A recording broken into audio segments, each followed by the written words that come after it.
ដើម្បីជាកម្លាំងចិត្តដើម្បីផលិតវីដេអូនេះសូមជួយ Subscribe មួយមកបាទអូនប្រុសរបស់បងសុទ្ធតែល្អធានាថាចាស់បុរាណសិប្បកម្មទំនើបមានតម្លៃ20យន់ហូបការចិនសពខៀវសម័យរាជវង្សមេនតម្លៃ3លានហូបការចិនមួយនេះមានតម្លៃដល់ទៅ3លានតែខ្ញុំទៅរើសអត់ប៉ុន្មានដងទើបអាចរកបានអូនប្រុសរបស់បងសុទ្ធតែល្អធានាថាចាស់បុរាណនេះលោកអាចឆ្កែលេងហើយពួកខែបំផុតក្នុងការមើលមនុស្សនិងការតាំងតម្លៃហេថាខែចាំងប៉ូស៊ូឡានេះតម្លៃប៉ុន្មានទៅអូនប្រុសមានផ្លេចល្អមែននេះជាចាំងប៉ូស៊ូឡាសម័យកាំងស៊ីរាជវង្សឈិងជាប្រភេទដែលប្រើនៅក្នុងរាជវាំងវាមានមួយច្រើនទីខ្ញុំបានវាមានខ្សែទើបបានវាមក5000ជាន់តម្លៃចុងក្រោយថាខែរបស់ខ្លាំងសម័យឈិងហ៊ានទៀខ្ញុំ5000ជាន់ឬមកគឺខ្ញុំមិនចេះហ៊ានតម្លៃលោកធ្វើបែបនេះខ្ញុំទៅហើយមើលទៅគេដូចជាយល់ដឹងច្រើនថ្ងៃនេះគ្មានមនុស្សសោះខ្ញុំប្រហែលជាមានតែមនុស្សម្នាក់នេះហើយបងប្រុសអាចឈប់សិននិយាយគ្នាដោយល្អទេអូនហ៊ានឲ្យតម្លៃប្រហែលយើងអាចចរចាគ្នាបានខ្ញុំនិយាយមុនបាទហ៊ានទៀបព្រាបដាស់នោះខ្ញុំនឹងទៅឥឡូវនេះអូនប្រុសមើលទៅក៏ដឹងថាជាអ្នកជំនាញដូច្នេះ100យន់ចុះថ្ងៃនេះទុកលុយឲ្យបងឯងទៅរកស៊ីសិនបាន100យន់ចាត់ទុកថាបងហើយហើយយ៉ាអត់យកវាទៅវត្ថុបុរាណនេះពិតជាបានមកដល់មិនត្រឹមត្រូវទេច្បាស់បានមកពីលើភ្នំឬមកក៏រើបានពីក្នុងរូបភ្នំថាកែធំនេះគឺប្រឡាក់ដីមិនមែនទើបតែជីកបានពីលើភ្នំទេមែនទេស្អីនឹងនិយាយព្រឹកដាក់ស្អីនឹងរបស់ខ្ញុំសុទ្ធតែជាវត្ថុបុរាណចាស់ៗដែលបានមកពីផ្លូវព្រឹកមើលទៅមកគេទៅច្បាស់ជាជីកបានមកពីលើភ្នំខ្ញុំមានភ្នែកគឺពិតជាមិនអាចរំលងឱកាសល្អក្នុងការពិនិត្យមើលនោះទេថាកែនិយាយលេងទេសូមឲ្យរកស៊ីមានបានអឺហើយធ្វើខ្ញុំភ័យស្លាប់ហើយស្មានថាត្រូវគេដាក់ហើយតើដើម្បីជាកម្លាំងចិត្តដើម្បីផលិតវីដេអូនេះសូមជួយ Subscribe មួយមកបាទ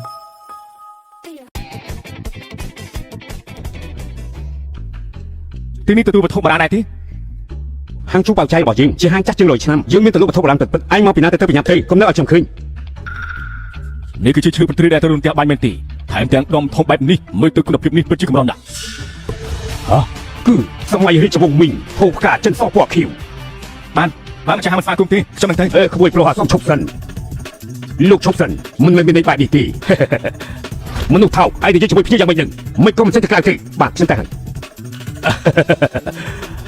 អូនប្រុសទៅជាសុំទោសលោកមែនវត្ថុមានតម្លៃទាំងពីរនេះខ្ញុំសុខចិត្តឲ្យតម្លៃពុកបំផុតក្នុងទីផ្សារបានចឹងលោកតាវត្ថុទាំងពីរនេះឲ្យខ្ញុំប៉ុន្មាន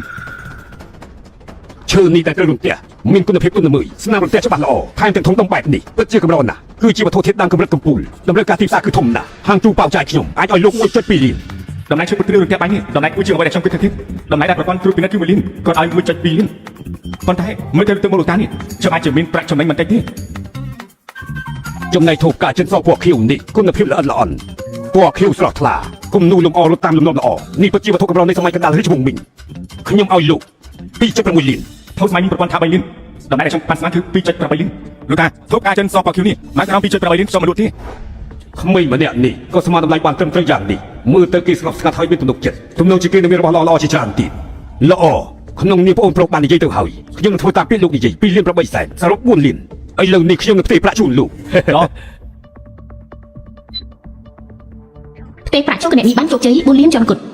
ក្នុងចាប់ពីខ្លីទៅតែខ្លះថ្ងៃខ្ញុំអាចរកបាន4លានមុននេះពីដែលអត់គឺមិនហ៊ានគិតផងមុននេះពីដែលអត់ខ្ញុំមិនហ៊ានគិតទេក្មួយវ៉ាងបើថ្ងៃក្រោយមានវត្ថុមានតម្លៃទៀតសូមយកមកហាងជួបប៉ៅចាយខ្ញុំចិនហ៊ុនធានាថានឹងឲ្យលោកនៅតម្លៃខ្ពស់បំផុតក្នុងទីផ្សារល្អថ្ងៃក្រោយមានវត្ថុបានខ្ញុំនឹងរកលោកមុននេះ